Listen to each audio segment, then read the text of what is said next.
cardiodiabetology, and that is the diagnosis of diabetic cardiomyopathy. Unfortunately, there are a lot of myths and misconceptions about this disease. It is very difficult to diagnose, and it has been defined as the presence of structural and functional abnormalities in the cardiomyocytes, in the presence of diabetes, and in the absence of traditional risk factors like hypertension, coronary artery disease, and valvular disease. In the initial stages, it is silent, asymptomatic, patients are asymptomatic, and there are no structural or functional abnormalities like diastolic dysfunction, but only defects in the strain, and one has to do strain imaging, tissue imaging to find out these defects, which hardly anyone does in our country.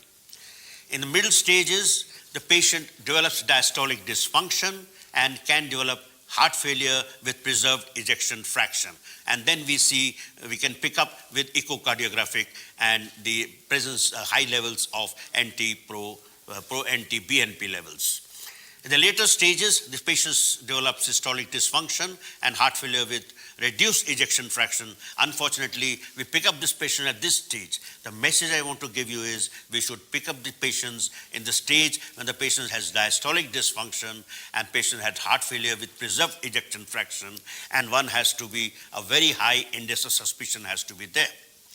As far as the treatment is concerned, it is basically lifestyle strategies, balanced calorie diets, exercise, the treatment of diabetes with anti-diabetic drugs, with the novel drugs which are cardiorenal protective like the SGLT2 inhibitors and the GLP-1 receptor agonists, especially liraglutide and dulaglutide. Once the patient develops heart failure, the treatment of heart failure is independent of the presence or absence of diabetes and should be done with guideline-directed treatment, especially the use of the RAS blockers, but today preferably the ARNAs and the beta blockers and the mineral receptor antagonists, and then of course judicious use of diuretics. It is very important that we have a very high index of suspicion, and there is a lot of evidence coming up that the microRNAs may be a normal biomarkers in future. Thank you.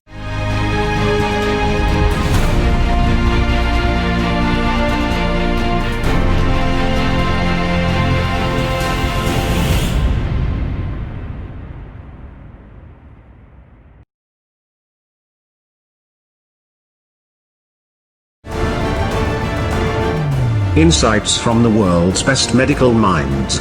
You are watching therightdoctors.com.